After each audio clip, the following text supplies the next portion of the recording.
very word secrecy is repugnant in a free and open society. You're in violation of secure communication procedures, Condor. As a shareholder and director, I'm always proud of Walmart. There is no America. There is no democracy. Fifth objective, a new world order. There are no nations. There are no countries. There are no Russians. There are no Arabs. There are no third worlds. There is no West. What do you call it when the assassins accuse the assassin? A new world order. Thank you for plugging in to the Stones Unturned podcast. Believe me, the system will be fine. I'm your host, Professor Thomas Henry Horan. Hello, and welcome, you lucky devils. You are plugged in live to the Stones Unturned podcast, which today is a filthy lie. This is a pre-recorded episode, but I'll be watching it with you on a live premiere. As you may recall, and if not, go back and watch the first two episodes of this series.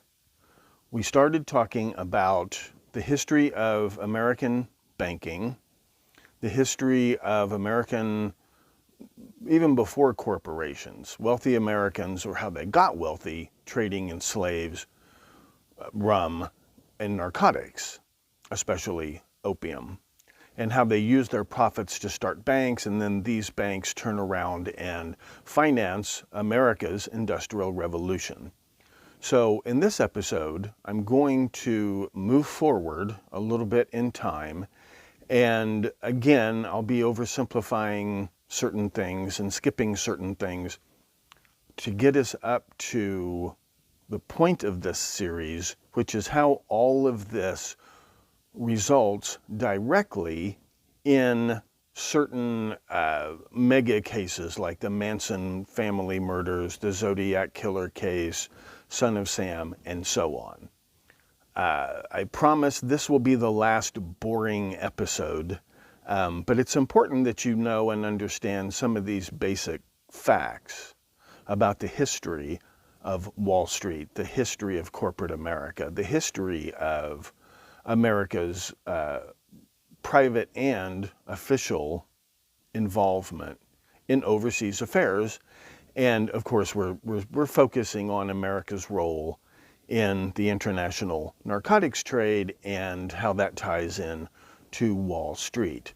So once again, to review very briefly, first it's the Portuguese. The Portuguese actually introduced the smoking of opium into Asia. This is way back in the 1500s.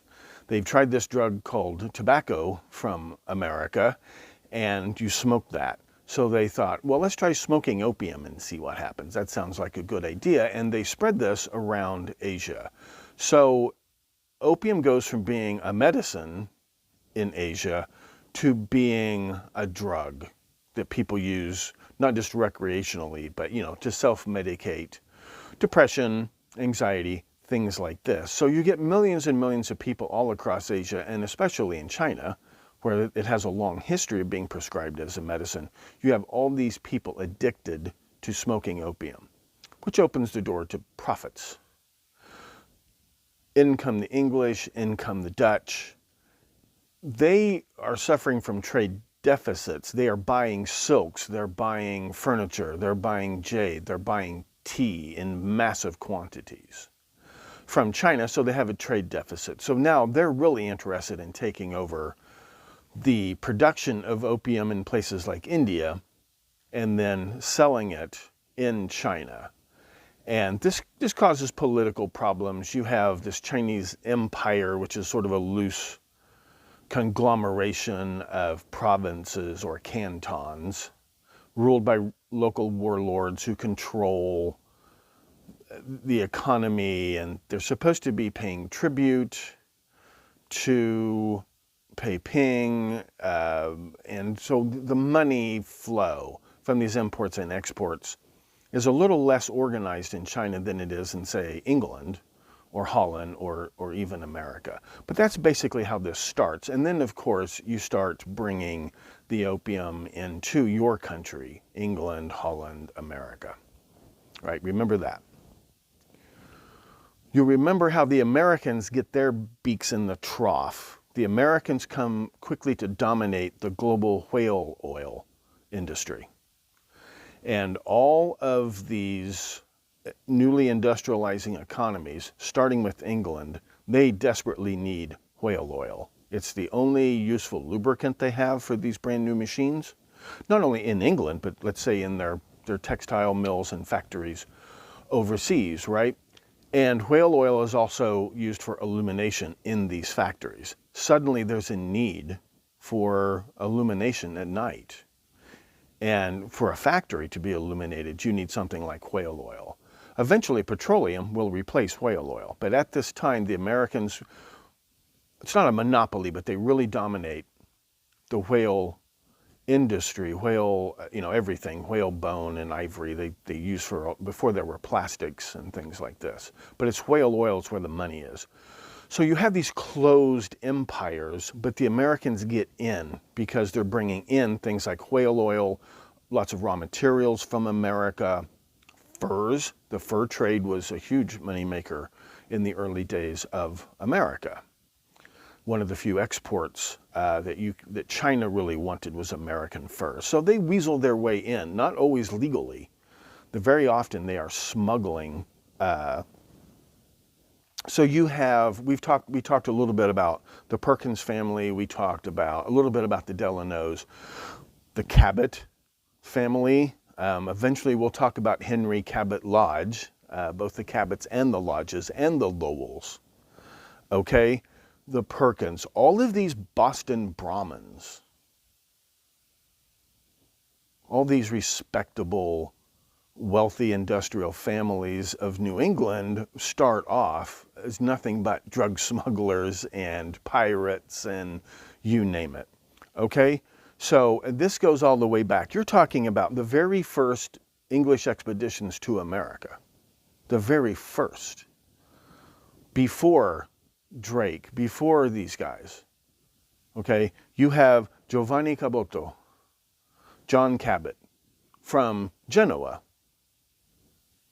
Right, he's in this Italian maritime trade with the Arabs, and now they're being frozen out. They're looking for new trade routes. So this John Cabot, Giovanni Cabot, hires out to the English crown. Right, this is Henry VII, I think. I think it's Henry VII, to conduct expeditions to the New World. This is in the 1490s. This is just a couple of years after Columbus has been going around Europe lying about all the money he found in what he kept claiming still was China, India, what we would call the East Indies. The Celts, the Phoenicians had probably been to North America. The Irish were probably fishing off the Grand Banks and places like this. But even before Henry VIII, even before Elizabeth I, paying these privateers to sort of poach and then muscle in on the Spanish and Portuguese empires, you have John Cabot, Giovanni Cabot. He's financed by the banking house of Bardi in Florence. We'll eventually circle back around to this. So banking, right, back when Christians were forbidden by law to engage in banking, all you had to borrow money from were Jews, and this is how economies grow. You need credit to grow an economy, and this is very successful.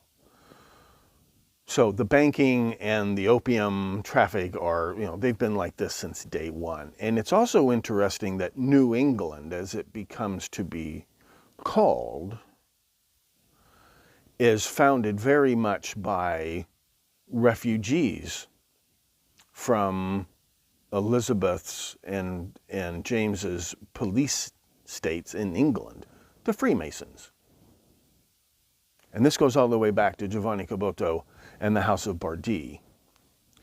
To give you some example, right, okay, so what? That was 500 years ago?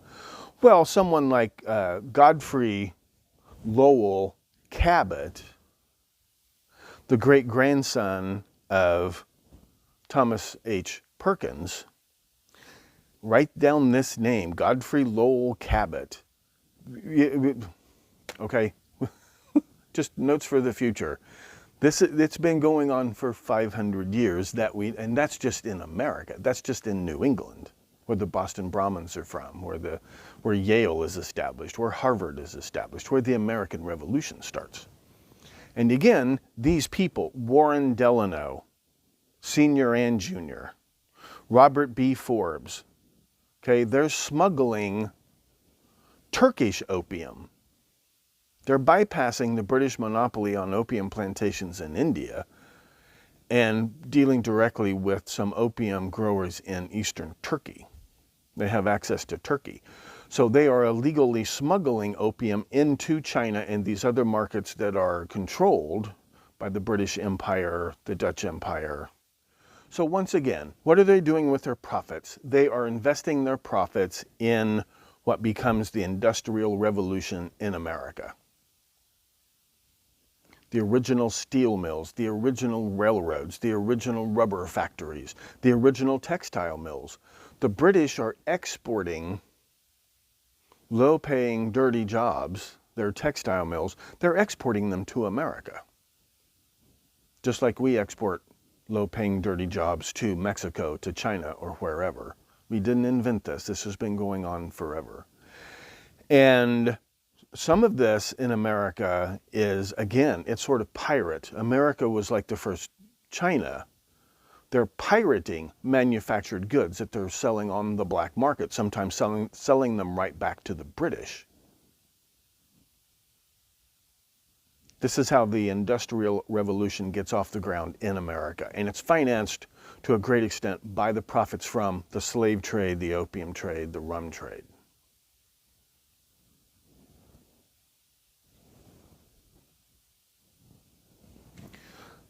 Speaking of the Delanos, Franklin Delano Roosevelt was a Roosevelt, right? This is a prominent American political dynasty, and good for them.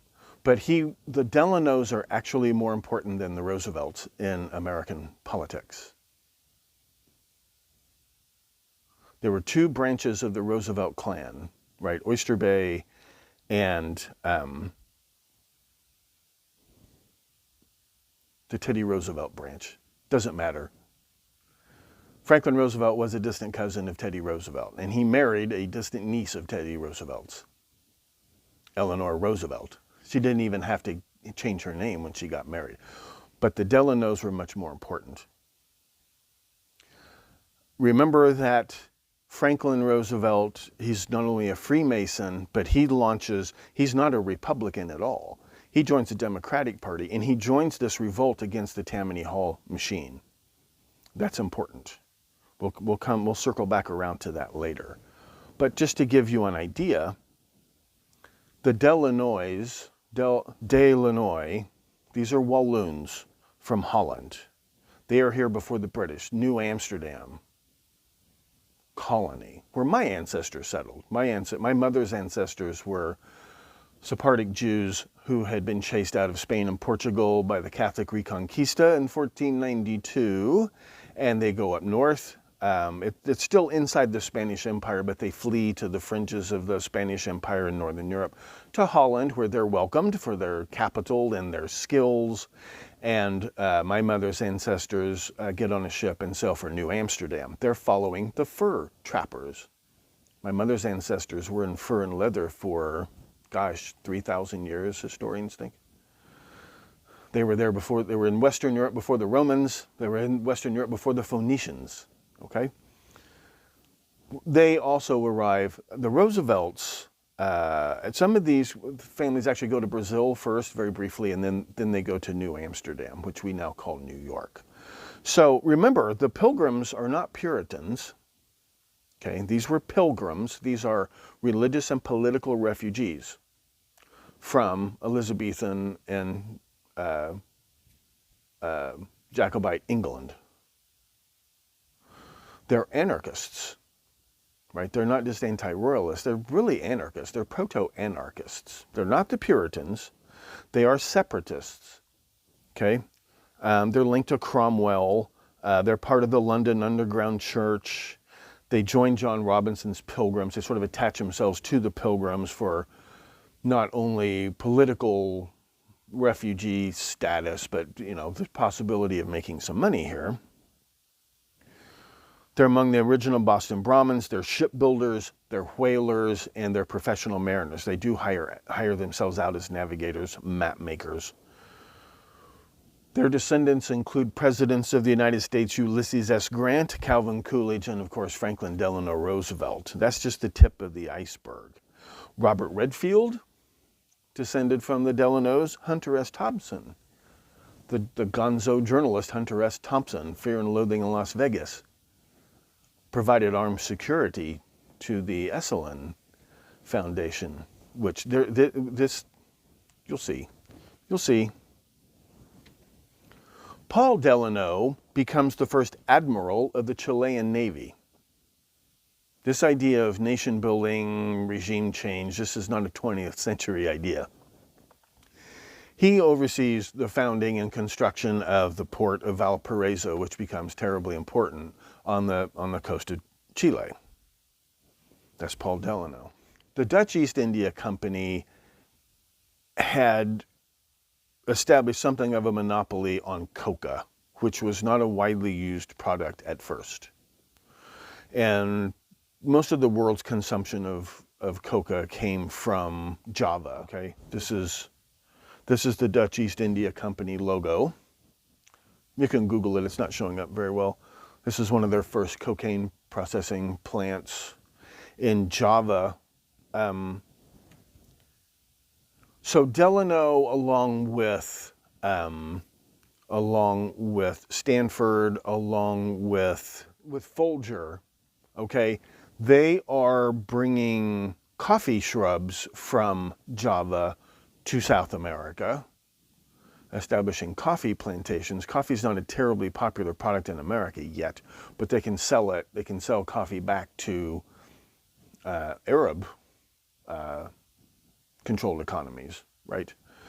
And of course, they go ahead and bring coca shrubs with them as well. So the coca and coffee plantations of Chile and Peru come out of this Southern Hemisphere Pacific trade, which is dominated on the American side by Stanford, by Folger, and there's a fellow named William H. Bovee in San Francisco, and this James Folger, who is trained as a carpenter, but again, we're talking founding families, long before the American Revolution. These original Freemasons who flee oppression and come to New England to establish a Masonic republic that is democratic, very little regulation, freedom to pursue happiness. There's no, right, they don't approve of racism. They believe in religious tolerance. They believe in talent should rise to the top. Well, the Folgers, one of their descendants is Benjamin Franklin. So you have the Folgers, you have the Stanfords, you have the Delanos.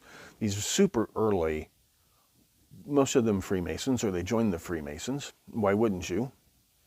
Come to New England. So Folger is actually trained as a carpenter, not like you'd think of today, like some blue-collar working stiff. He's practically an architect. So he's a very highly skilled carpenter and shipwright. And he follows the gold rush to San Francisco, where Stanford and these people are already established, and he builds a coffee roasting mill and operation for this William H. Bovee, and then he runs it very successfully. And they start replacing, whale oil demand is going down because the petroleum revolution, and they're not into petroleum yet. So to replace their profits, they start shipping coffee to America. They get Americans to start drinking coffee from these new plantations in Chile and Peru, where they're also growing coca, mostly for local consumption and for some medicinal purposes. You have Henry Clay Folger, for example, becomes the president and chairman of the board of Standard Oil. Okay, these families are like this. They're like dynasties. They're a royal family of America, without the royal titles, without the accoutrement, right? These are the emperors of the American Industrial Revolution. Goody gumdrops for them. I thought this was interesting. The selling point of Folger's Golden Gate coffee back in the day was that it was steel cut. This seems to be a big deal. It's steel cut coffee, whatever that means. Columbus Delano becomes Secretary of the Interior under Ulysses S. Grant, how America's natural resources are going to be exploited, and by whom? The fabulously corrupt U.S. Grant administration. Grant is a Delano. His Secretary of the Interior is a Delano. Some pilgrims have all the luck. He's a major cog in the Ohio machine. The Ohio machine produces everybody from Mark Hanna to Warren G. Harding. Okay, there was a time, someday we'll listen to some FDR tapes where he talks about funny business in Ohio. He's an abolitionist. Remember, we've talked briefly about why Abraham Lincoln and some of the Republicans were abolitionists. It's not because of the goodness of their hearts, it's because the slavery system required this massive capital investment in labor before you even produced a day of work, whereas if you abolish slavery, you can just pay these people pennies per day, and when you're done with them, you throw them away. You have no investment to recoup. It's one reason for abolitionism. Some of them were very sincere. The Bushes, the early Bushes, they were not only opposed to slavery, they believed in racial equality and that, right, America was going to be this multiracial, multicultural paradise. Some of them were very sincere. Columbus Delano is an abolitionist, but remember, this is on behalf of industrial interests. All those freed slaves are now free to go to work in these factories that could be built in the South if it weren't for this ridiculous labor economic system that they have in place. Delano, on the other hand, supported the creation of the Indian reservations. You can have your independence, your political independence, but we're moving you onto special designated territories where we think at the time they have no economic value. Then they discover oil and then the Indians get moved again. So as Secretary of the Interior, taking land away that had been promised to Native Americans and giving it to railroads, giving it to farmers, this is Columbus Delano. Distant cousin of President Ulysses S. Grant, who's descended from the Delanos. He's the commissioner of the Internal Revenue Service. Whiskey, tobacco, and he begins his crackdown on bootleg alcohol. This is 60 years before, or 50 years before Prohibition, okay? This is after the whiskey rebellion in Pennsylvania, but the bootleg whiskey and tobacco, he becomes crackdown. So when you here in the South before the war, okay, when we complain about the revenuers, we're complaining all the way back to the Grant administration and Columbus Delano cracking down on bootleg whiskey and tobacco. But again, as Secretary of the Interior under Grant, he wields enormous economic power as well as political power. And he's a Delano. And he lobbied Grant to fire Attorney General Amos Ackerman over the Union Pacific Railroad interests. Ackerman, as Attorney General, was trying to crack down on this violent underground insurgency conspiracy. It's more than a conspiracy. This insurgency calling themselves the Ku Klux Klan, a violent terrorist insurgency in the old Confederate States, trying to the dream is not dead. So Ackerman had been cracking down on them, and coincidentally enough, Columbus Delano lobbied Grant to fire Ackerman, but mostly because it had more to do with the money than it had to do with the Ku Klux Klan. Warren Delano Jr., as we talked about in the previous episode, the chief operating officer, as we would call it today, of Russell and Company in Canton, China.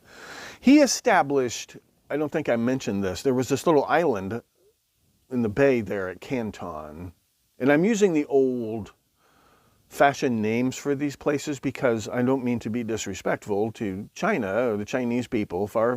I would never do that. But I'm using these old-fashioned names like Nanking and Canton because that's what they were called back in the day, and it's not just a geographical place name. It it reminds us of who was in charge and what was going on at the time. So in the harbor there in Canton, he established an offshore port, this little island, where ships flying American flags who weren't supposed to be carrying opium could drop off the opium, and then they sail into Canton with their lumber, with their furs or whatever, that their whale oil. He establishes this private port on this island, and he's spreading the butter around, right? It's an open secret that he has this secret. He supplied, right? The Russell and Company supplied the Union Army with these massive amounts of opiates that they're going to need because of the war. So he's a war profiteer in many different forms. But once the war is over and ostensibly America doesn't need all this opium, except, to be imported into different Chinatowns for the Chinese population, boy, it'd be nice we've made a lot of money there for a couple of years. It'd be nice to keep that demand and supply going, wouldn't it? His daughter is Sarah Delano, mother of Franklin Delano Roosevelt. He's partners with Franklin Hughes Delano and Asa Packer in the Lehigh Valley Railroad and land speculation in Pennsylvania. If you've ever seen the Molly Maguires with Sean Connery, it's not a bad movie. Actually, it's a great movie. Historically, it's kind of accurate. Well, the people the Molly Maguires are rebelling against in Pennsylvania are he and the Delanos in these. Okay, these are the people that they're fighting against, these early industrial barons. Delano lost everything in the Panic of 1857. So, like a good American, he packed up, moved to Hong Kong, started over, and made a whole new fortune. Nobody gripes about these people more than I do, but you have to respect them, okay? Here at the Stones Unturned podcast, just because we cut people to pieces with a chainsaw doesn't mean we don't respect them. Franklin Hughes Delano was a partner in Grinnell Minton and Company. He served as consul. The ambassador represents the crown or the sovereign of a foreign nation to the other crown or sovereign of a foreign nation. So you have America's ambassador to the court of St. James's is the ambassador from the government of the United States to the Crown of England, the government of England. Consuls take care of business. If you're a business person and you have problems, you go to your consulate. If you are a traveler, a tourist, and you lose your passport, you go to the consulate. He is Chile's consul general to New York. Not to America, to New York. And again, this is, who was the first admiral of the Chilean Navy? Out there bravely protecting these poor, pitiful, picked-on shippers, smugglers. He married Laura Astor and managed her estates. Right, they have this beautiful home on Pearl Street. Massive railroad investments across the South. Right, he's a carpetbagger with a capital C. It's not that the carpetbaggers swarmed in after the war, like, oh, hey, let's go make money. No, the Civil War was very much about opening up the South to carpetbaggers the same way we were opening up South America to carpetbaggers, the same way American government was trying to open up China to carpetbaggers. Okay, the same thing was done to the American South. You have to remember that Mississippi, Louisiana, Alabama had very recently joined the Union. And they were former French, former Spanish colonies. We would infiltrate. Andrew Jackson, President Andrew Jackson, Colonel Jackson leads this covert army into Florida to destabilize and try to help overthrow Spanish colonial rule in Florida. This is before Cuba. This is before the Philippine Islands. Okay, we've been doing this forever, and God bless America. Okay, we've been doing this forever. So there was this plan to basically, we lured these colonies in the South into the American Union, then we muscled in and told them this is how it's going to be, okay? And he joins all the right clubs in New York City, all the right clubs in New York City. Warren Delano IV is also a partner in Grinnell, Minton and Company. He's the uncle of Franklin Delano Roosevelt, the Delano Coal Company, the Lackawanna Iron and Coal Company, the Louisville and Nashville Railroad, the Union Mining Company of Liberia. Diamonds, gold, founded company towns all across Pennsylvania. So this company town that the Mollies live in the Sean Connery movie, The Molly Maguires, it's Sean Connery and Richard Harris and a fabulous cast, and watch that movie. I'm not saying it's 10,000% historically accurate, but watch the movie. These are the people who these Irish immigrants are rebelling against. He was a famous horseman. He was really good on a horse. And interestingly, he was run over by a New York Central Railroad train. I think the joke in Oh Brother, Where Art Thou, when Everett Ulysses McGill's daughters his wife goes around town telling everybody he was run over by a train. I think, and she says lots of respectable people get run over by trains. I think it might be an allusion to this guy right here. The Coen brothers are very well-educated people. And he joined all the right clubs in New York City.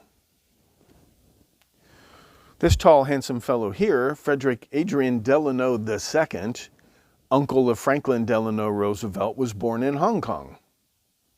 Remember when the Delanos lost their money and had to go to Hong Kong? This guy, Steve Jobs is like not the first tech nerd CEO mogul. This guy was a brilliant civil engineer and railroad executive, right? How do you, instead of just haphazardly, right, Gary, Indiana, Gary, Indiana, Gary, Indiana, this first completely planned modern industrial town. This guy starts this trend. Planning. Let's plan not just schools, churches, homes. Let's plan for factories and mines and railroads and ports. Let's plan this from day one. This is what the Americans come to absolutely excel at. There's a nice little documentary popped up on, it's not on YouTube, it's not a Mark Felton documentary. It's one of the old episodes of Machines of War or something, where they talk about American productivity in World War II, and it goes all the way back to this guy, right? These you're listening to podcasts where they're saying, "Oh, socialism, central planning. Oh, it's evil, it's evil." No, America without central economic planning by sensible, educated people, we wouldn't have America. Okay, so this is one of those guys. He was the Inspector General for the United States War Department of the railroads in places like the Philippines, which I haven't even mentioned yet, and we won't mention much of for several more episodes. It's kind of a parallel story here. He becomes vice chairman of this brand new thing called the Federal Reserve Bank Board. He's the vice president of the American Unitarian Church Association, which is going...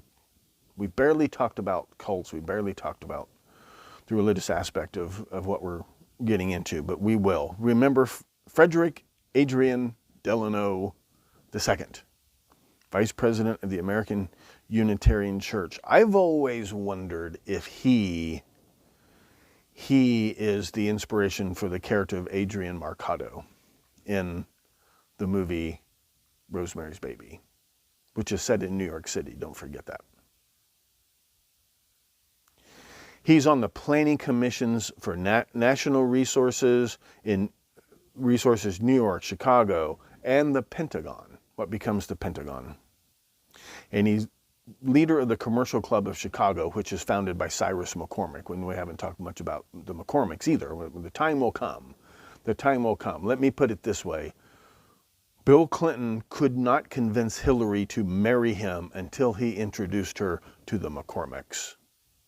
And yes, like the McCormick Reaper, the McCormick Spice Empire, okay? I'm flying through this. I'm oversimplifying. I am overgeneralizing. Bear with me. I just wanted you to get some sense of the Delanos, right? And you never hear about them. But why was it such a big deal that Franklin Roosevelt was called Franklin Delano Roosevelt and is still called Franklin Delano Roosevelt? Well, this gives you some idea, okay? If you have not watched the episode of Professor Dad where I teach you what you need to know about money and banks, you need to go watch that. I'm going to link to it. I mentioned briefly, right, the invention of the greenback dollar. Well, this happens in 1862, okay? This is an extra slide I stuck in there, okay? By 1862, this American Civil War, contrary to all expectations except those of the master politician Abraham Lincoln, the war is going to drag on, and it's going to be extremely costly, and it's going to be extremely bloody. Everyone's surprised except Abraham Lincoln. Take my word for that. This is a problem because in those days, the federal budget was tiny. America did not believe in standing armies. America barely had a navy. And financially, America's just not prepared for the Civil War. The government is not prepared for a long, bloody Civil War. And the only way to raise money was to go to Wall Street and borrow it from private banks. But in those days, Wall Street banks were shorting the Union. They were betting on the Union to lose, believe it or not. And they're charging Uncle Sucker 25, 26% for short-term loans. This can't go on. And it's not going to go on. If Wall Street and too many industrialists, if they're not on board, if they're not betting on the Union, they aren't going to lift a finger to help the Union win the war. Now, whether you're for or against the Union, when you replay the American Civil War is not my point. Don't worry your pretty little heads about that. Just remember that Wall Street was betting against the Union. And this not only affects Lincoln's plans in the short term, trying to finance the war, right? His entire government, which he plans to do something with when the war is finally over, is in peril because the American business class and the business of America is business. They're betting against Lincoln's Union government in this war. Well, Lincoln has this genius who knows more about money than I do, if you can imagine that. His name is Salmon P. Chase. And he edits a journal that reviews the financial health of banks and the currency that they issue, right? This guy knows more about banking, right, since the Templars. And when it comes to modern banking, he's kind of the Steve Jobs or, the genius who creates what we call modern banking. And he says, well, just print paper money.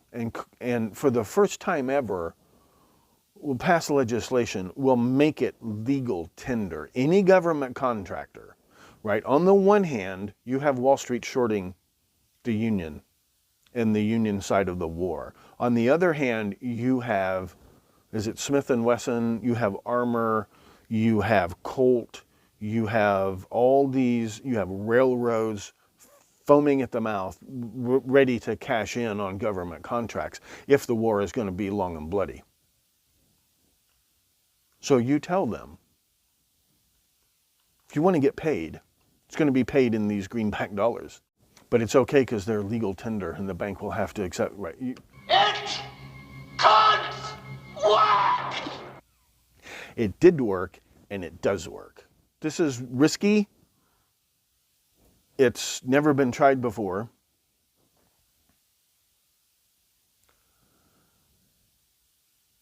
But now suddenly Wall Street and the Wall Street banks won't exist without Armour, without Colt, without Great Atlantic Pacific Tea Company. So they are only going to get paid in greenback dollars. And they are only going, what are they going to do? So these banks are going to have to accept these as money, whether they like it or not. So now all of a sudden, Wall Street and the coal belt and the iron belt, suddenly now their asses are in the same boat. Now they have no choice but to bet on the union, and that means now they have to get off their asses and help the union win the war, if they're ever going to get paid. And don't forget, you have, I won't say the Jesus Christ of capitalism, but you have the John the Baptist of capitalism in your cabinet. And then you can't do it, you need Thaddeus Stevens, who is not just a Marxist, he is actually tutoring Karl Marx in ideas like confiscation and redistribution of wealth. He's not just a fan. Karl Marx is a fan of Thaddeus Stevens as much as Thaddeus Stevens is a fan of Karl Marx, and they are pen pals, and the correspondence is voluminous. How do you keep those two people in the same government, a democratically more or less elected cabinet government? How do you get Wall Street to go from shorting the union to betting on the union? You need a politician for that. We'll come back to Abraham Lincoln someday. Abraham Lincoln is the greatest politician of all time. Whether you think he was, I'm not talking about morally, I don't care. You can be for Lincoln, you can be against Lincoln, but you've got to respect Lincoln. Up here you've got Abraham Lincoln, then you have Julius Caesar, and down here you have everybody else, including FDR and Adolf Hitler. Lincoln's the greatest politician of all time. He pulls this off. And the guy who does it for him financially is Salmon P. Chase. And to give Lincoln credit for one more thing, he was maybe the only person on the planet smart enough to understand what Salmon P. Chase was telling him. Along with that, you also get the National Banking Act of 1863. The original greenback dollar was kind of an emergency measure. But you get the National Banking Act of 1863, and this is 10 times more important than the greenback dollar. This is also done, right, under Salmon P. Chase. This is the National Banking Act of 1863. Before I got in a copyright war with Studio Canal, the vulture capitalists who own the rights to the movie The Silver Bears, and that's still not resolved. But I had to cut out all the scenes from the movie. There's a scene from that movie where these mobsters have tried to buy their own Swiss bank, and they have a front. He's this Italian prince, no money, but he has a title. Living in Switzerland, he operates as a front, and he buys them a little Swiss bank to launder their money. And it's just a storefront operation on the 3rd floor above a pizza parlor. The mobster's son is upset, and he says, "What did we get for our $3 million? And he says, "You got the bank." And he says, "That dump?" And the prince says, "No, the dump was free. What you paid $3 million for was this piece of paper with a seal on it. It's a charter from the Swiss Banking Commission, empowering you to operate as a bank in Switzerland. That's what you paid $3 million for." This, I think this is the right picture. Maybe I'm wrong. This, I believe, is the original charter for the Bank of England. Okay, the charter for the British East India Company was similar, but legally, there are things granted in the charter that are different. But this is very similar. This would be like a royal charter to found a colony, like the British East India Company. But it's a charter to found a bank. So this is like the first modern banking charter issued by a crown, issued by a sovereign government. This is the charter for the, I think it's on the next slide. Let me see. Which bank is this? The Pennsylvania National Bank of Reading, Pennsylvania. the Reading Railroad, okay? Here's the First National Bank of Davenport, Iowa. You probably do business at the First National Bank or Second National Bank of something. This is distinct from the original National Bank back in the Andrew Jackson days. Banks until then were chartered by the states because in the old Union, before Lincoln, these were independent states, a very loose union, kind of like the European Union. And we all see how far the Europeans got with that. So the states issued charters to operate as banks, and then they would issue currency just from their own bank for people to try to use as money. This National Banking Act of 1863 creates a whole new kind of charter. It doesn't expire, and only national banks chartered under this new act can issue national currency to go alongside these temporary greenback dollars. Okay. This becomes terribly important. They issued currency, but now they are subject to regulation. Now, national banks must agree to be audited every year. No more funny business, supposedly. And there are regulations about what kind of assets you can claim to have to back up your currency that you're issuing. So the national currency is still being issued most of the money in circulation is issued by regional banks. Okay. National currency secured by United States bonds deposited with the Treasurer of the United States of America.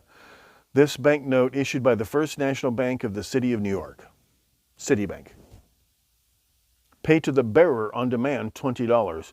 Not $20 in gold coin, not $20 in gold certificates. Just 20 more of these dollars. It could work, and it does work.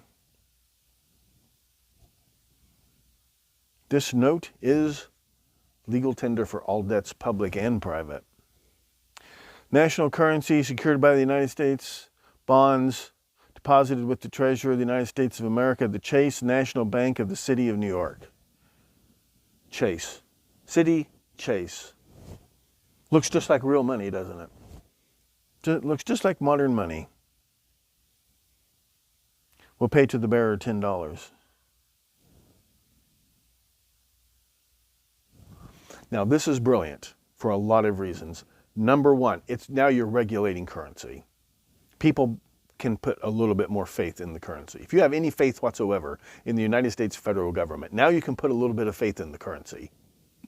Not just Americans, not just consumers, not just employees.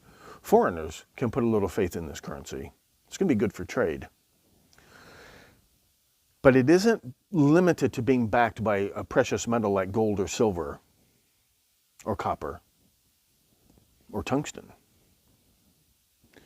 It could be backed by other assets like before, like we saw in that episode on Professor Dad, right? A mortgage is considered an asset. Money you've loaned out and the interest that's due on it, you can list that on your books as an asset.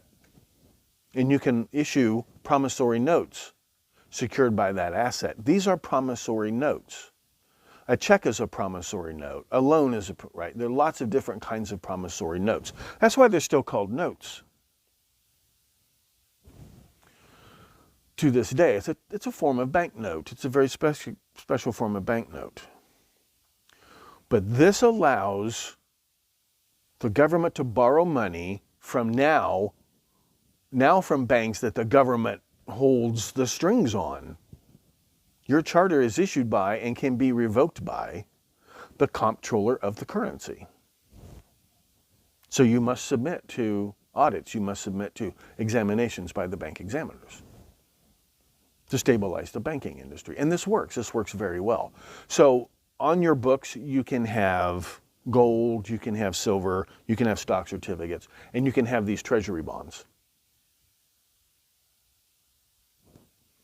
This is brilliant because it's a way to monetize the national debt, which we still do today.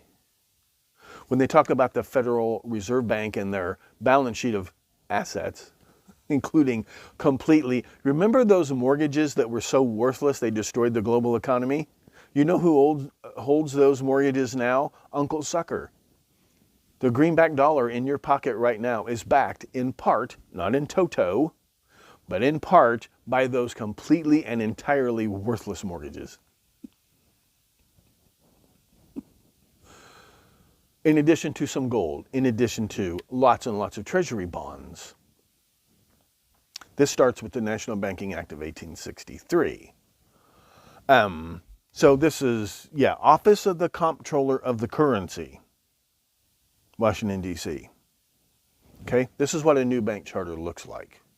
Who's the Comptroller of the Currency? There's this other movie I would like to watch on Professor Dad sometime. Let me see how things turn out with the last episode.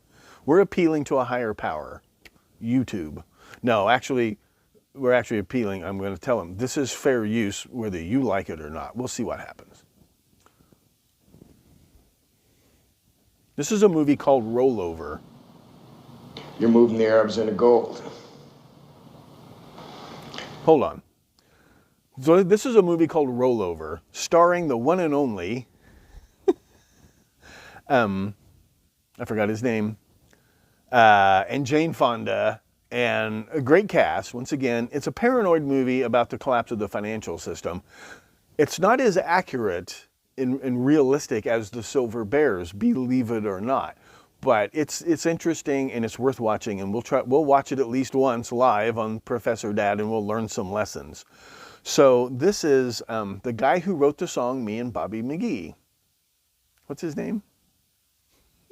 The critics bashed his performance in this movie. Actually, I think he was pretty good in this movie. He plays an Ivan Boesky type, high roller investment banker.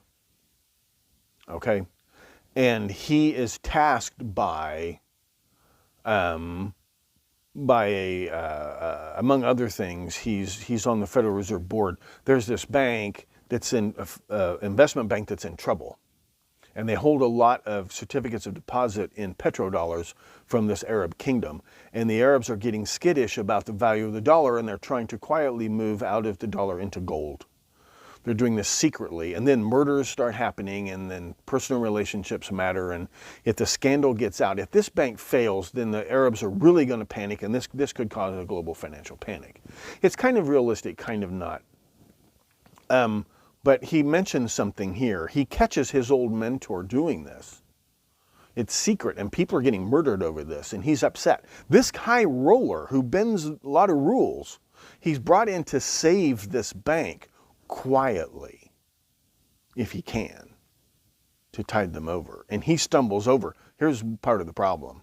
The problem is, right, they're doing this, and he mentions the comptroller of the currency. That's the point of this scene. You're moving the Arabs into gold. You're taking them out of the dollar. Well, that isn't a crime. It isn't against the law. It isn't even a conspiracy. Just a routine banking operation. And if we didn't handle it, they'd find a lot of other people who would. God damn it, Max, you don't just do this on your own. You go to the control of the currency, the Federal Reserve Board, the Secretary of the Treasury. You call the president, for Christ's sake. Now, the way he puts them forth, you got the president, Secretary of the Treasury, Chairman of the Federal Reserve Board, Comptroller of the Currency. I worked at a national bank. I worked at a national bank that was founded with money earned from, among other things, piracy, hijacking, and trafficking in narcotics. The way it was explained to me in a national bank, now a state bank, that's different. You're regulated by the Federal Reserve. They send their auditors in, blah, blah, blah. The way it was explained to me, the C of C, the comptroller of the currency, is the real commander-in-chief. To hell with the president, to hell with the Secretary of the Treasury, and to hell with the Federal Reserve Board. If you're a national bank, the comptroller of the currency is God. The comptroller of the currency is the commander-in-chief. The comptroller of the currency giveth, and the comptroller of the currency taketh away. The comptroller of the currency issues national bank charters. The comptroller of the currency regulates, now only the Federal Reserve Bank is allowed to issue currency. But Even so, right, the comptroller of the currency, and you've never heard of the comptroller of the currency. There are millions of listeners, fans of this podcast, who go to sleep every night worrying, tossing and turning. What is the president of the Fed doing? What is Janet Yellen doing? Oh my gosh, the Fed, the Fed, the Fed. No, you never hear about the people who have the real power. And the person with the real power is the comptroller of the currency. The comptroller of the currency is responsible for making sure that the dollars in circulation are matched by dollars held as assets, et cetera, et cetera, et cetera. When the dollar goes up, the dollar goes down. This is the comptroller of the currency. The way it was explained to me is the comptroller of the currency is kind of like the Mikado, the Japanese emperor. He's there, but he's not there to be bothered. He is there to exist in this perfect, blessed paradise where the debits equal the credits at the end of every business day. Because if they don't, that's when the world comes to an end. It's not how much we owe, it's how much we lose, it's whether the debits equal the credits, yes or no. If the debits don't equal the credits, the world comes to an end. So, like, no problem is so huge. It's just like Imperial Japan. We don't trouble the Mikado with petty human problems like war with America. He's above all that, right? So you don't call the comptroller of the currency unless the doomsday device has already gone off. You don't bother, right? You call, there's that phone in that office. When that phone rings, here's how the comptroller of the currency answers the phone every time. What? Right? Because the world is coming to an end. So this is just give you some idea how much power the comptroller of the currency has. Okay? And once again, to get a charter for a national bank, you can start a bank now. If you have $10, $20 million in assets, you can fill out the paperwork and start a bank. But your assets must be examined very carefully, okay? So when I say assets, I mean like a 730 treasury bond. This is an IOU from Uncle Sucker. 730 loan, right? This is a technical term that means IOU. IOU spells 730 loan, okay? This is an IOU from Uncle Sucker. This is a loan that you never want to be repaid. People sweat. You go to bed at night tossing and turning. You worry that China holds all this national debt. Don't worry. They cannot demand payment. Remember the movie The Silver Bears, where that particular investment bank had the right to call in that loan.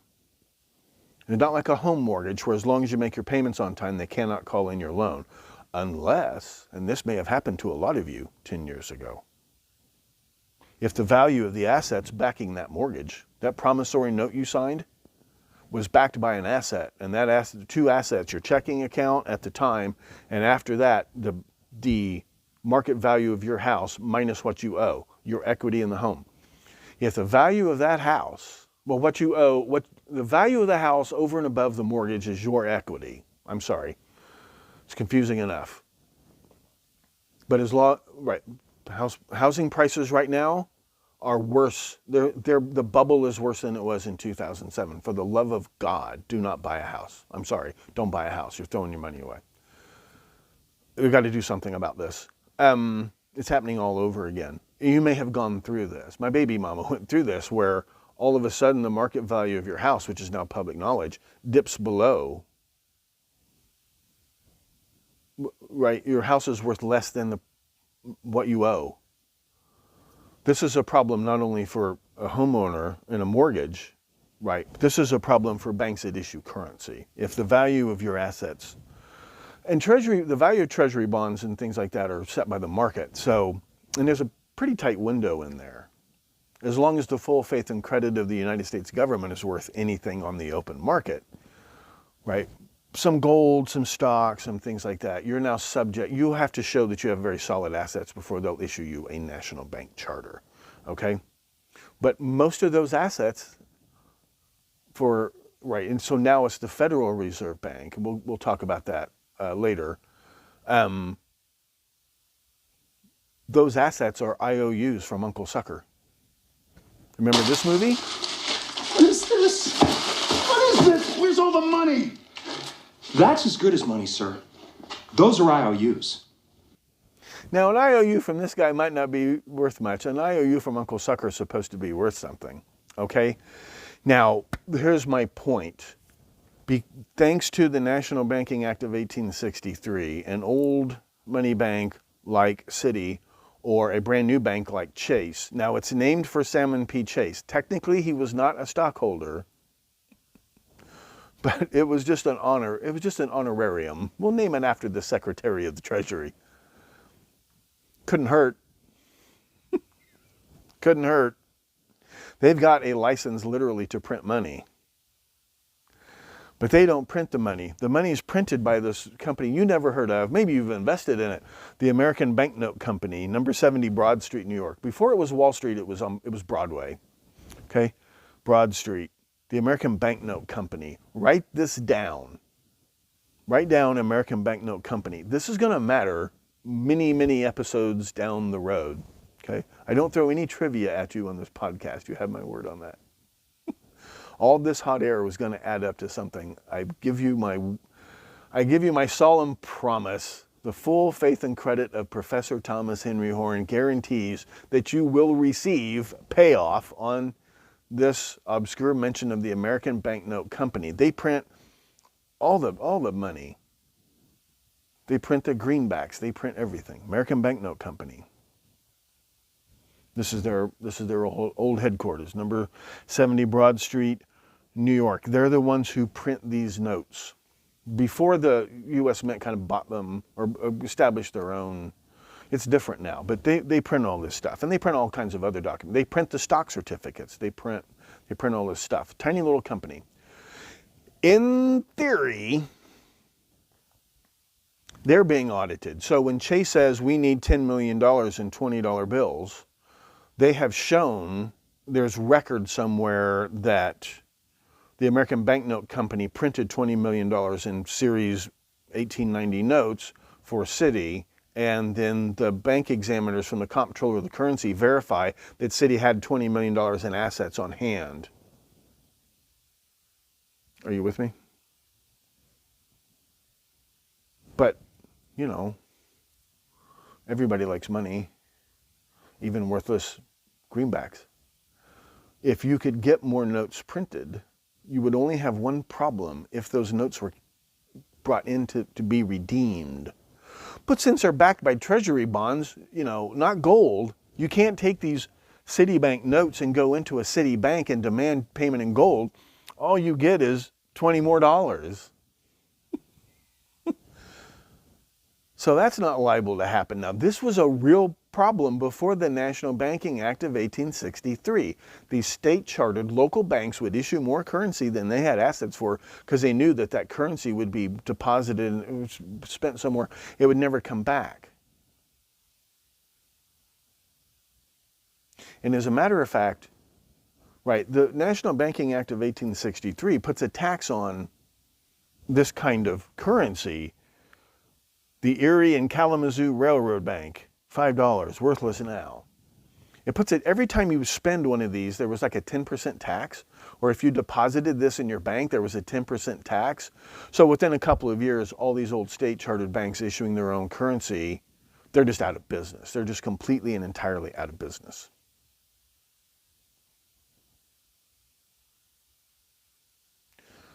This helps a lot. Currency, the national currency is now much stronger because everybody knows there's a regulation with regulators going around trying to enforce it to stop Citi, to stop Chase, to stop these national banks. And there are some small national banks who issued their own currency. First National Bank of Ottumwa, Iowa issued currency to stop them from issuing more currency than they have in assets. Now, some people today think this was unconstitutional. They're wrong. How do I know they're wrong? Because somebody back in 1869 thought it was unconstitutional. Mr. Vesey of the Vesey Bank of West Virginia or someplace sued and went all the way to the United States Supreme Court. Well, the Supreme Court of the United States ruled against Vesey Bank And the majority opinion was written by, if it makes you feel any better, the Chief Justice of the Supreme Court of the United States, Salmon P. Chase. Salmon P. Chase left, after he creates the greenback dollar and the National Banking Act of 1863, as luck would have it, he becomes Chief Justice of the Supreme Court, where this case, no, it's not unconstitutional. It was perfectly constitutional for me to do that. So says the Chief Justice of the Supreme Court. Some banks have all the luck. As a result of this, these new greenbacks and the new national currency notes, these become the opiate of the business classes.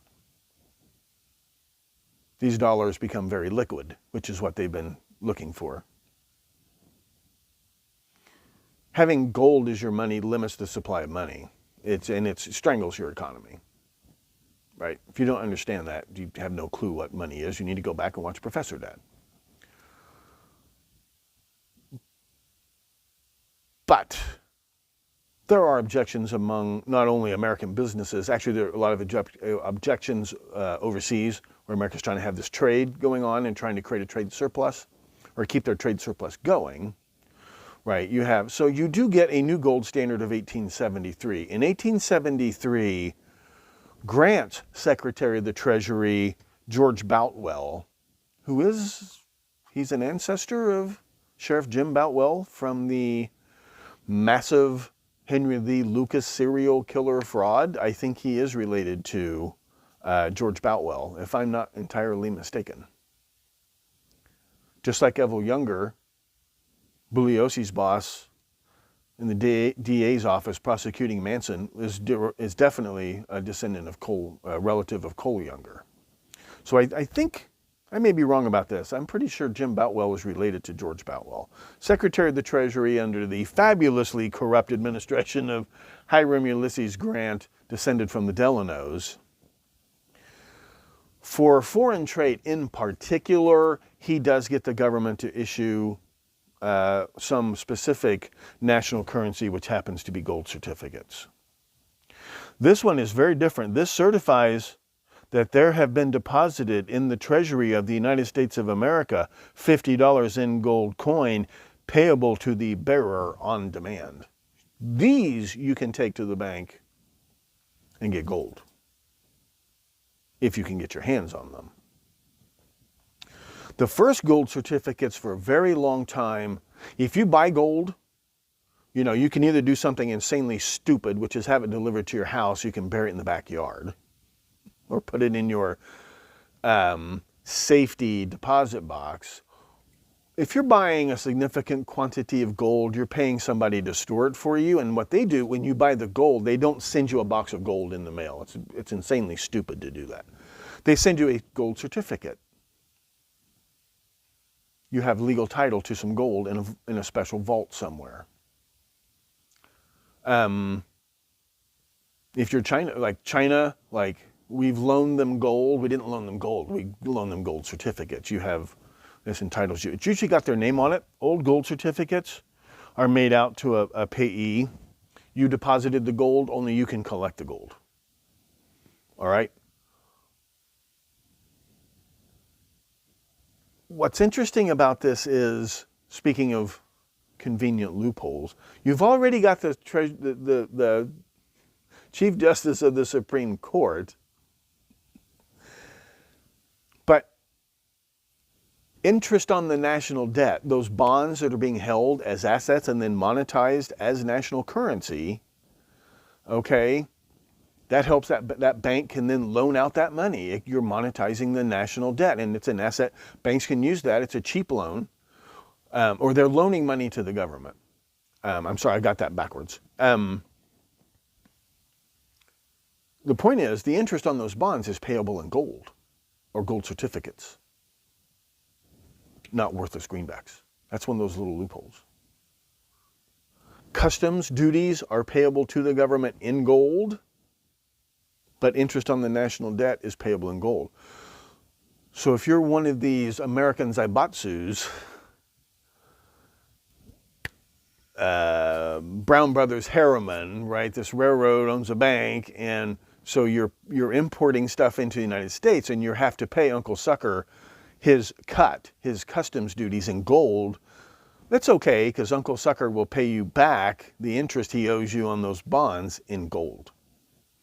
The principal on the bonds is never repaid. They're rolled over. That's what they're designed in such a way that you don't want them repaid. But the interest on those bonds is payable in gold or gold certificates.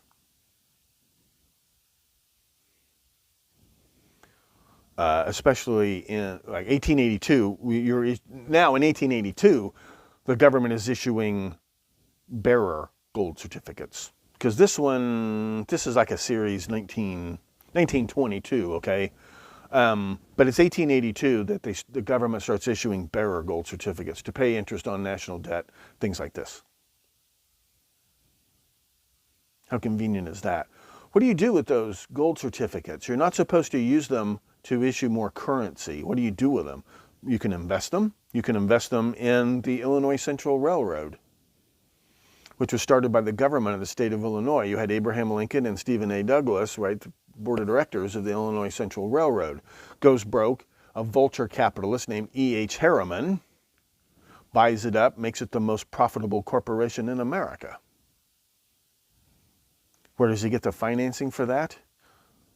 These excess gold certificates floating around these banks are collecting on the national interest. And 60-70% of the national debt one time was held by Citi and Chase, I think. So they're getting all of that tax money. See, the bonds, the government's not a business. It makes money by collecting taxes, and it gambles that tax revenues will go up. If we help the economy grow, there will be more tax revenue, and then we can pay you in gold. So all the taxes being paid, including those customs duties being paid by importers, being paid in gold, is now being paid to Citi and Chase. What do they do with it? Putting it in circulation, you invest it. And so Harriman takes these gold certificates that the government is paying, a lot of government contracts are specified to be paid in gold or gold certificates. So Harriman is collecting this, right, and he starts his own bank, Harriman Brothers, which very quickly merges with Brown Brothers, right? The first international money market bank, especially in America for sure. Brown Brothers trades American dollars for pounds. Like, this is before the American Revolution. Brown Brothers is trading pounds for pesos, pounds for dollars, pounds for shekels. And Harriman pretty much buys up Brown Brothers. So now you have Brown Brothers Harriman. And Brown Brothers Harriman Bank will come up again and again and again when we talk about what we're going to talk about. Okay? That's E.H. Harriman. So U.S. gold certificates, as opposed to greenback dollars, become reserve currency. There's a saying from an old Greek play, Aristophanes, is it the clouds or the frogs, where this guy says, good money pushes out bad. People hoard like gold coin, and they spend the paper money, but they hold the gold coin. So you have nothing left in circulation but bad money, because all the gold money's been buried under the floorboards, where it's not doing anybody any good. Please stop doing that. Please stop burying money in the backyard. You're killing the economy.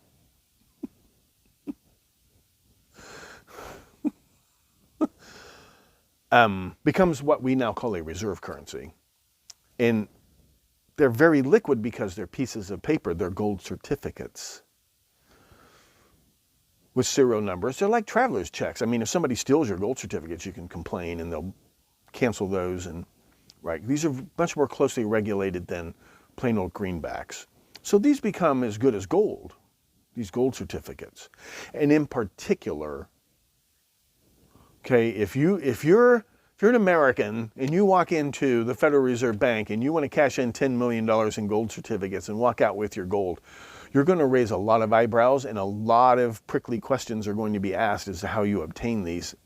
By treaty, if you're a foreign government and you're doing trade, you have a trade relationship with a country like China, and you're buying more than you're selling, at the end of the year or whenever, China can present these gold certificates for payment in gold bullion or specie, gold coin. We can do the same thing. If we have a trade surplus with England, we can, where's the gold? To this day, this is called the International Balance of Payment Systems. It's mostly electronic today. That's how it still works today. Okay? So that's how these are used. And in particular, like the real cash, like the really profitable commodities like opium, tea, rubber, you end up, like these sellers demand payment in gold certificates. So a lot of these companies integrate upstream. They start buying the Chinese companies that are selling the opium, selling the rubber, selling silks. They start integrating upstream. So now you have a front company that's secretly owned by, let's say by Mr. Harriman, who happens to own his own bank, or by the board of directors at Citi and Chase, or major investors in Citi and Chase. Banks like this, you're integrating upstream so that you're really selling you're selling the opium, rubber to yourself to a great extent. And now you're collecting more gold certificates, these American gold certificates, which are just as good as gold. They're very liquid, very high demand.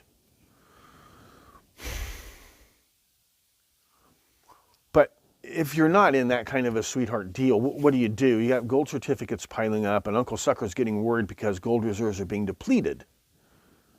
Even though supposedly we're not buying any more opium from China, where are all these gold certificates coming from that they're cashing in for gold, no questions asked? What's going on here? And again, to review briefly, it all starts off, the first Western banks operating in Asia, the Dutch East India Company has a nice facility called the Merchant House, which is like a brokerage house. It's, like the World Trade Center, and then lots of people have offices in the World Trade Center. You have all these Dutch merchants operating out of the Merchant House, and they start coming up with loans. You can finance the purchase of some tea, ship it back to England, America, who knows, even Holland, right? And you can finance that. So that's the beginning of Western banks operating in China. Starts with the Dutch East India Company. And before too long, you have banks like the Hong Kong and Shanghai Banking Corporation, founded 1865. Right, a lot of empires are imitating what's working in America. And so like this is a Hong Kong $10 bill. This is from 1947. Don't worry about that. Okay, HSBC, you've probably heard of this bank. How are the Americans going to dip their beaks into this? You have a license to print money, but you can't keep that money in circulation at home. You might, if you could somehow circulate it overseas, you could have a lot more currency in circulation than what you have assets for back in the United States. Now, technically, you're not supposed to be doing this. I'll talk about that in a minute. Let me go to this slide first. Now, there's a string on the NBA of 1863, National Banking Act. You're not allowed to operate overseas because you'll deplete the currency. So what do? I mean, this is the National Bank of the City of New York in Guangdong, China. How did this happen? Well, you take this excess greenback money that you have a license to print, if you pay the right bribes, or these gold certificates that you are collecting in the form of interest on the national debt.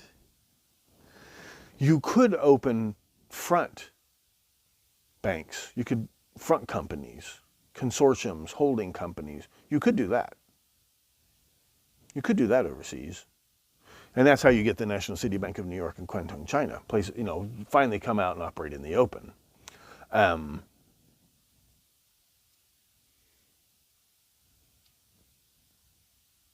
You have the European American Bank. The European American Bank was to facilitate, like Brown Brothers, to facilitate trade between the United States and Britain. When is this? I forgot when this was. Citigroup to buy European American Bank. Yeah. Buy, sell, buy, sell, buy, sell. It's all one bank now. But you have the Franklin National Bank. You have Brown Brothers Bank. who have been buying and selling currency, like the market value of currency. The dollar's worth what, 85 euro pennies today? Who decides that? Well, buying and selling. So when you watch the movie Rollover, that investment bank that Hub takes over in the movie, they have an executive who's been gambling on international currency markets and losing badly. So now the bank's in trouble. And then if the Arabs withdraw their dollars, if they don't roll over their certificates of deposit, which are committed to be, right, that the bank won't have the assets on hand that it's supposed to have. The debits won't equal the credits at the end of the day in the world, and then that bank collapses. And as we saw in 2008, Bear Stearns, Lehman Brothers, Citi, next thing you know, the entire world is caved in because the debits don't equal the credits. That's a problem. The International Banking Corporation. This is a major covert bank. International meaning American. The International Banking Corporation in Shanghai. Right? The International Banking Corporation, $1. Does this look familiar? Does this font look familiar? These were printed by the American Banknote Company for the International Bank of Shanghai. Now, Uncle Sucker tends to wink at this because the business of America is business. Those regulations were not put in place to get in the pockets of Citi and Chase. They were put into place to stop other people from getting in the pockets of Citi and Chase, okay? Don't kid yourselves. So once again, you have this license to print money. You can print more dollars than you have assets for. You can take the gold certificates that you have, right, and you can use those to start new banks. That's my point, okay? I think you get the idea. I think I probably. Now, here's where it gets interesting. You have a Chinese imperial government that under various pressures is trying to crack down on opium addiction in its own country. So it's trying to crack down on Americans, British, Dutch selling opium in their own country, and they're cracking down on opium production. So you have these, in these individual cantons, you have these Chinese warlords, these mandarins, whatever you want to call them. They're kind of going to war against the central government. Like they're keeping out the people coming in to destroy the plantations, people coming in. And where are they buying weapons and hiring mercenaries and advisors to do this? Well, they're borrowing these greenback dollars. There's no way, right? When you're that desperate for something, you take what you can get. So they go to these covert American banks, or maybe they send envoys to the consulate in New York City, for example, go to Wall Street, and they borrow greenback dollars that aren't supposed to be in circulation. They borrow these greenback dollars to buy American weapons, all kinds of American stuff, quietly, and this is what they're using to fight against this imperial government that's cracking down on opium and weapon smuggling. Sort of cracking down. Like the Americans get real frustrated.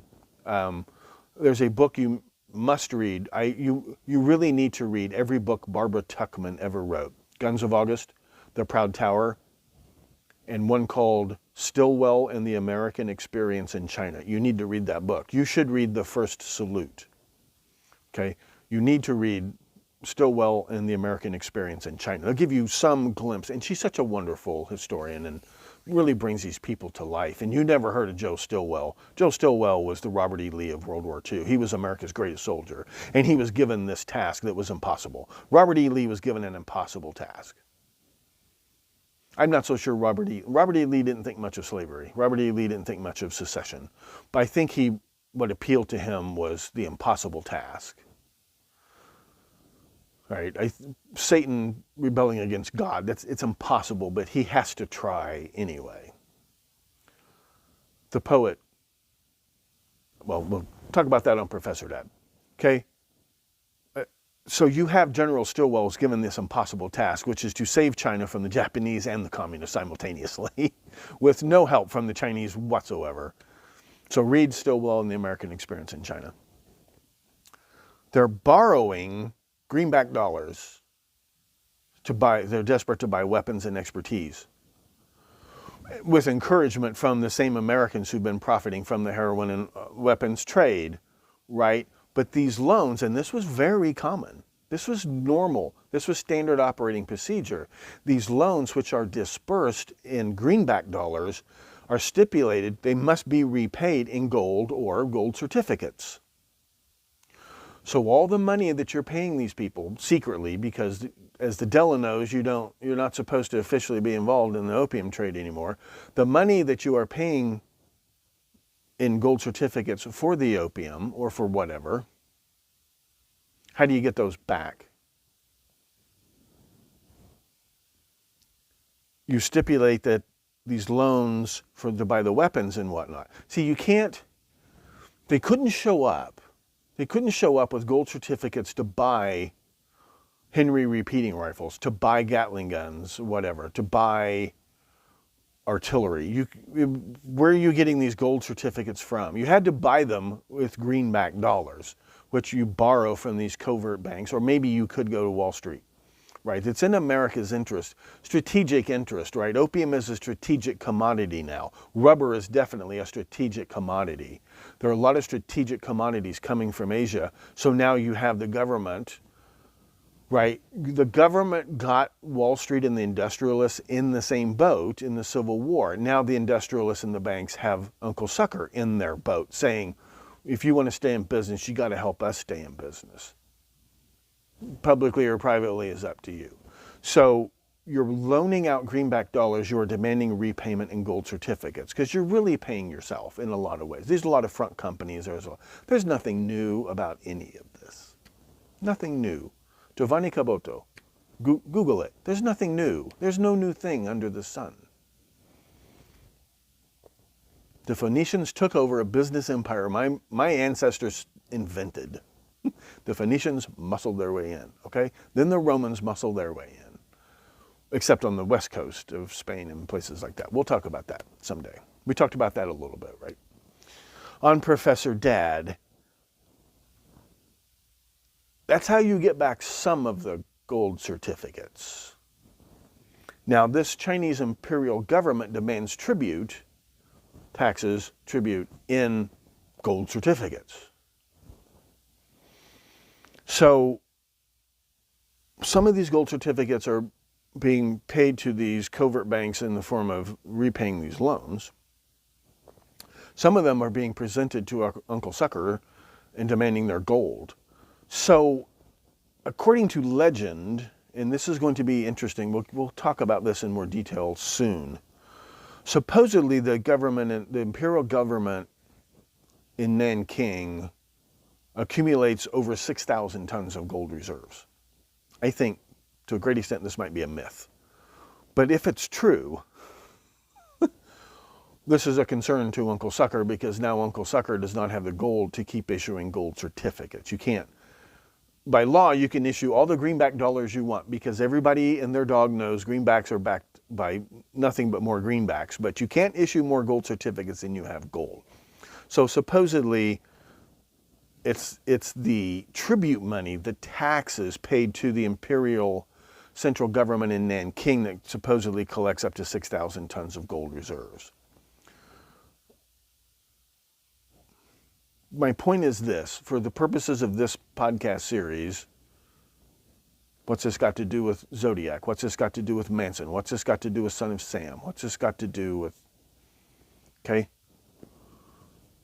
There's this time, 1863 to 1913, okay? Let's say you're Citibank. Let's say you're Chase Bank. Let's say you're E.H. Harriman. You have got Uncle Sucker coming and going. You are monetizing his debt so you can issue loans in currency, and then he's paying you gold. You've got Uncle Sucker coming and going. You've got Uncle Confucius coming and going. You've got Joe Taxpayer coming and going. You got U.S. Steel coming and going. You own the opium you're buying to sell to you You own stock in Park Davis Pharmaceuticals. You own stock. You are the bank that finances all of these transactions, which are paid for in currency you have a license to print. You got everybody coming and going. You got a license to print money. You either hold a mortgage or straight up legal title to all the gold. You've copped all the marbles. Only one thing could go wrong. Woodrow Wilson. Woodrow Wilson and his wing of the Democratic Party create the Federal Reserve Bank. The Federal Reserve Act of 1913 creates a new bank.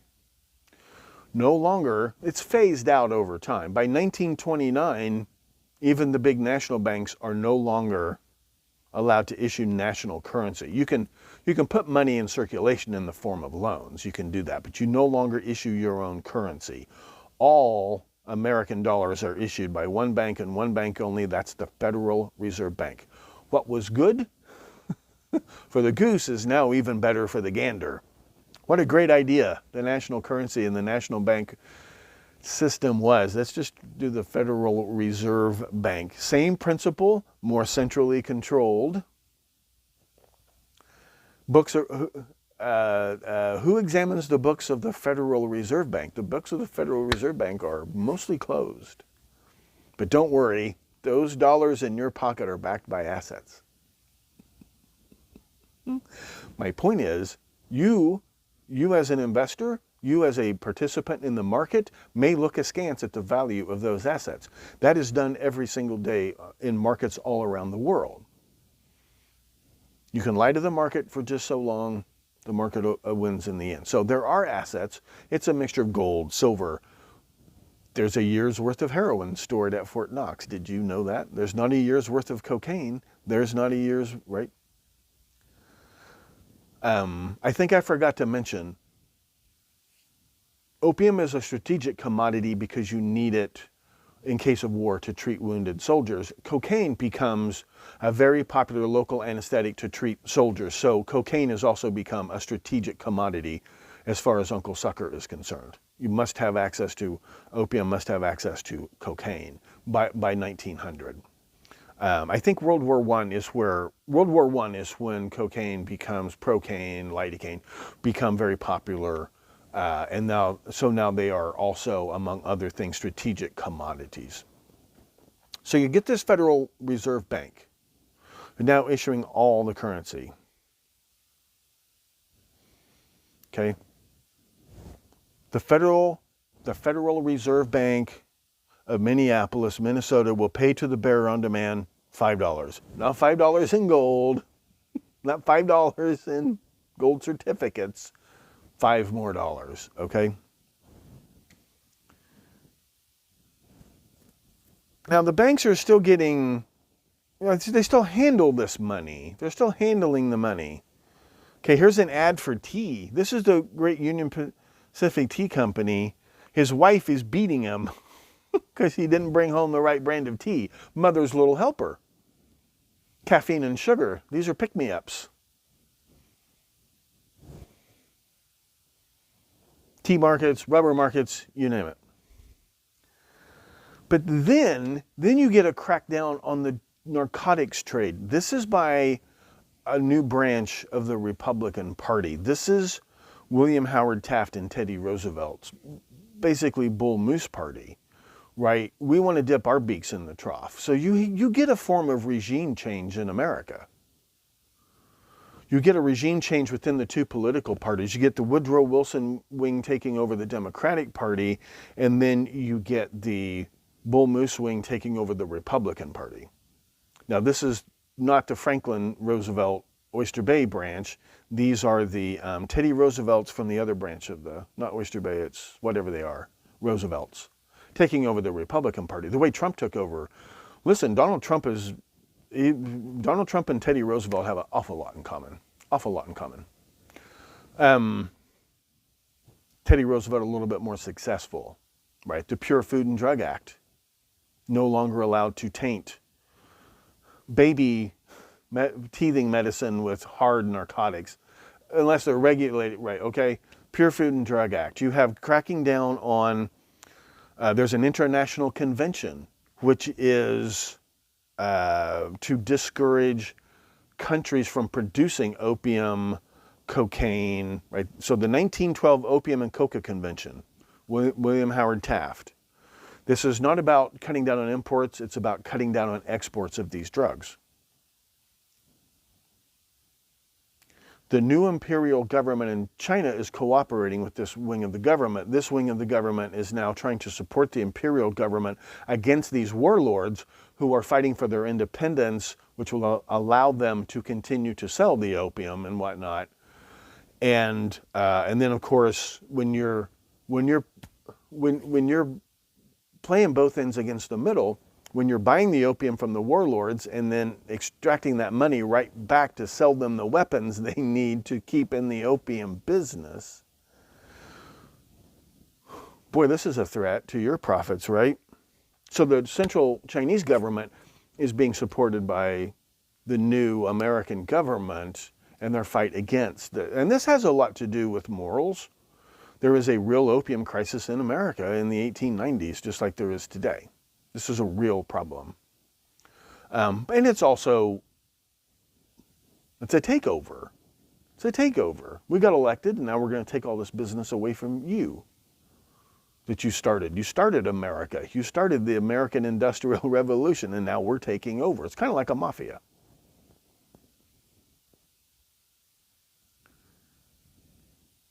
Britain and France respond to this treaty, right? These opium plantations are being shut down all across China. So they're moving opium plantations across the border. First into the wild Manchuria, which is sort of kind of part of Chinese empire still, but into Burma, into Thailand, into what we now call the Golden Triangle.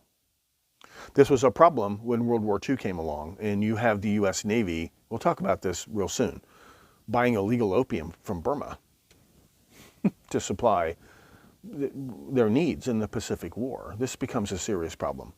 So now when it comes to buying the opium to sell legally or illegally in America, you have to buy it from the French connection. I mentioned that Paul Carbone and the French connection, the Corsican connection. Right? And this really hits. This really hits the Delanos. This really hits Chase Bank. This really hits Citibank.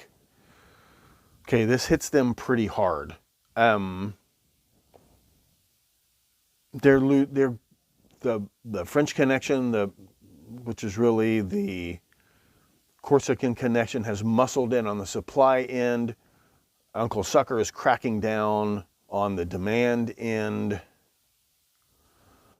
Now, one city where a lot of this illegal opium is coming into the United States, supplied by this so-called French connection, which is really the Corsican connection, is coming into America from Montreal into Rochester, into, okay, through the, eventually this is the Lucchese. And we write down that name, Lucchese, one of the 5 families in New York, is bringing a large amount of this illegal cocaine and heroin into America through Montreal, okay?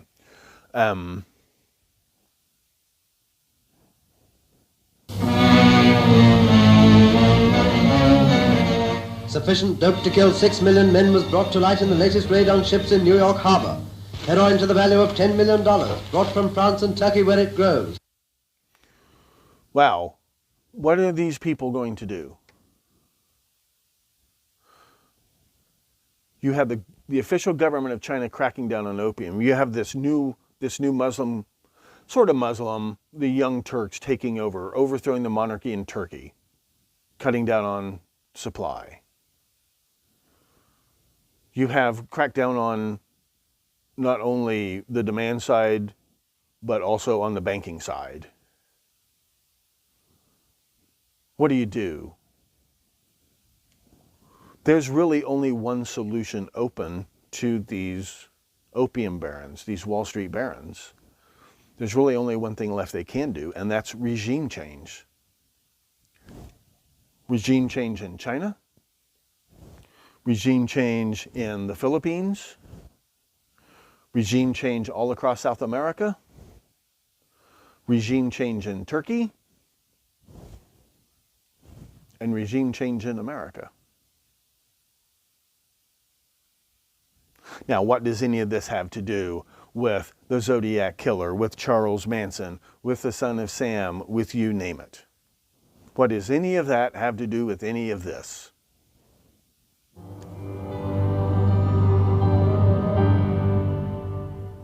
I'm Professor Thomas Henry Horan, and I'm asking you to please stay plugged in to the Stones Unturned podcast.